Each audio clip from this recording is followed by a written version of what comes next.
چینی لگ جائے کہ ہم نے قرآن صحیح پڑھنا ہے اور پھر آگے صحیح پڑھانا ہے بحمدللہ تعالی۔ اور میں یہ کہتا رہتا ہوں، آدمی جو اللہ سے مانگ لے اللہ عطا فرماتے، اللہ کسی کی محنت کو ضائع نہیں کرتے۔ پڑھانے سے پہلے میں نے یہ نیت کی، یہ ارادہ کیا، میں نے جو 3 سال تجوید پہ لگائے ہیں میں نے اپنے ہر شاگرد کے یہ بچانے ہیں۔ تو اللہ تعالیٰ نے پوری مدد فرمائی بحمدللہ تعالی۔ میں یہ کہہ سکتا ہوں بلا مبالغہ کہ ہمارے شاگرد مجھ سے اچھا پڑھتے۔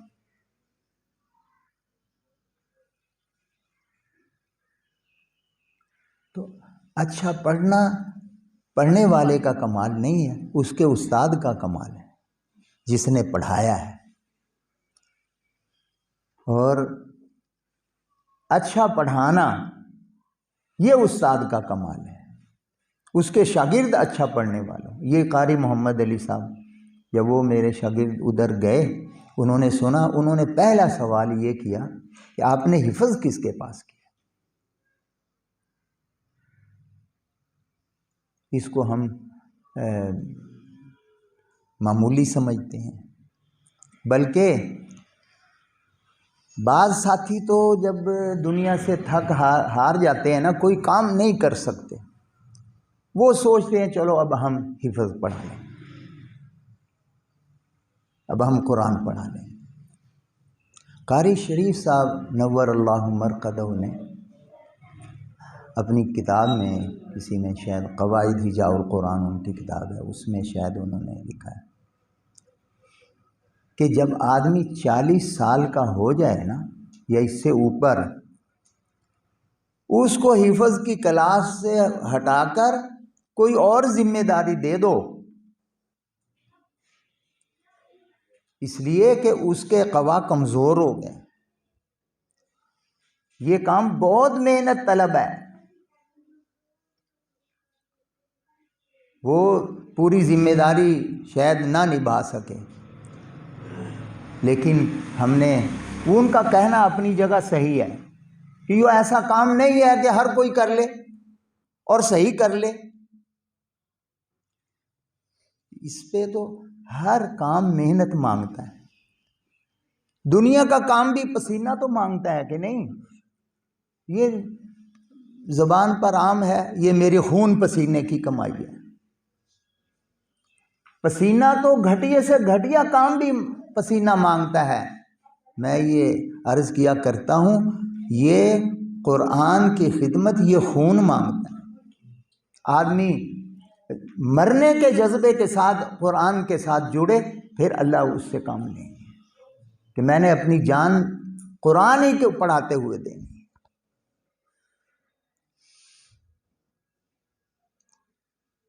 تو جو آدمی جب دنیا سے کاموں سے رہ جائے گا وہ پھر قرآن کیا پڑھائے گا؟ لیکن اللہ رب العزت جس سے کام لینا چاہے اس سے آخر عمر میں بھی لے لیتے ہیں۔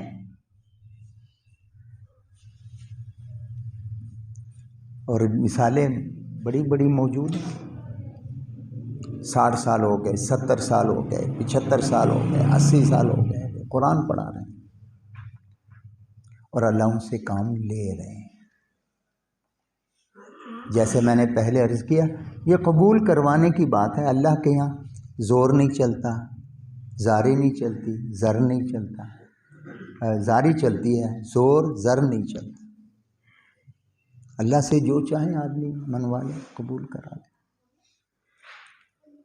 تو ہم نے سب سے پہلے اللہ سے اپنے آپ کو قبول کرانا ہے، پھر اپنی خامیاں دور کرنی ہے، ان کے پیچھے لگ جانا ہے۔ اور اپنے شاگردوں، ہاں ایک بات پہلے بھی میں نے عرض کی کرتا رہتا ہوں، ہم نے جیسا پڑھا ہوتا ہے نا، ہم یہ سمجھتے ہیں کہ ہم نے ہمارے استادوں نے پڑھانے کا حق ادا کر دیا، ہم نے پڑھنے کا حق ادا کر دیا، بس یہی ہے قرآن، اس کو ایسے ہی پڑھانا ہے۔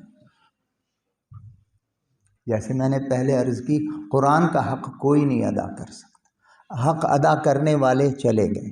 حضور علیہ الصلاۃ والسلام تھے، صحابہ رضی اللہ تعالی عنہم تھے، یا جنہوں نے اپنی زندگیاں قرآن کے لیے، قرآنی علوم کے لیے وقف کی ہیں، وہ حضرات تھے۔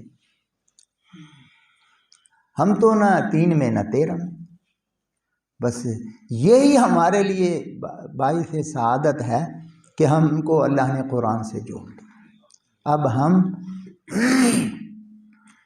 اس پر اپنی جان لگانے کا فیصلہ کریں، اپنا پڑھنا بہتر کریں اور اپنا پڑھانا بہتر کریں۔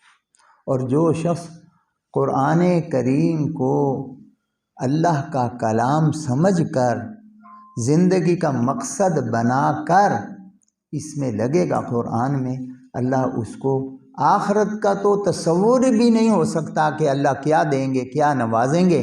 دنیا کے اندر بھی اللہ نعمتوں کے دہانے کھول دیں گے، نعمتوں کے دریا بہا دیں گے، لیکن وہ ہماری نیت، ہمارے جذبے پر منحصر ہے کہ ہم نے تو اللہ کے لیے کرنا ہے، پھر اللہ جتنا نوازیں وہ اللہ کا کام ہے۔ تو اپنے اندر احساس کمتری کو قریب بھی نہیں آنے دینا۔ الف با تا سا پڑھانا یہ معمولی کام نہیں ہے، یہ بنیاد ہے۔ آپ نے اگر کسی کو نورانی قاعدہ صحیح پڑھا دیا اور وہ دوڑ گیا، چلا گیا، باغی ہو گیا کسی وجہ سے بھی، وہ ساری دنیا میں چلا جائے گا، گن آپ کے گائے گا۔ جہاں سے اس کی بنیاد درست ہوئی ہے وہ آپ کو یاد کریں۔ ایک ہمارے عزیزوں میں ایک بچہ پڑھتا تھا، اس کا والد ملنے آیا، اس کو کسی بہانے سے لے کے چلا گیا، بتائے بغیر، قریبی رشتہ داری، اس کے والد کی طرف سے بھی رشتہ داری، والدہ کی طرف سے بھی رشتہ داری۔ دکھ ہوا، مجھے بہت زیادہ دکھ ہوا۔ خیر اس نے جا کے اپنے شہر میں، اپنی بستی میں جا کے قرآن پڑھ لیا، مکمل کر لیا۔ اور جب چھوٹے بھائی کی باری آئی تو والد نے پوچھا کہ اس کو بھی پڑھانا ہے، اس کو بھی حافظ بنانا ہے، اس کو کہاں داخل کرائیں؟ کہتے یہ کوئی پوچھنے کی بات ہے، یہ کوئی مشورے کی بات ہے، اس کو وہاں لوہیاں والے داخل کراؤ۔ کہ تو وہاں سے دوڑ آیا تھا۔ اس نے کہا وہ میری غلطی نہیں تھی، وہ آپ کی غلطی تھی۔ میں جو وہاں سے دوڑا ہوں، میں تو بچہ تھا، آپ تو بچے نہیں تھے، آپ تو سمجھدار تھے، آپ مجھے سمجھاتے، میں نہ سمجھتا آپ ڈانٹتے، مارتے، مجھے قائل کرتے، بھئی یہیں پڑھے گا تو اس میں تیرا فائدہ ہے۔ تو جو آپ سے قاعدہ ہی پڑھ کے چلا گیا، 2-4 پارے اس نے حفظ کر لیے اور وہ چلا گیا چھوڑ کے، وہ بھی آپ کے گن گائے۔ تو اس لیے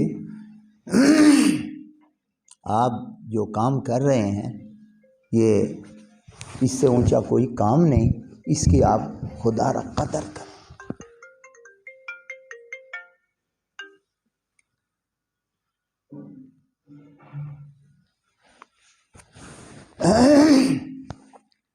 باقی اور جو کچھ آپ فرمانا چاہیں۔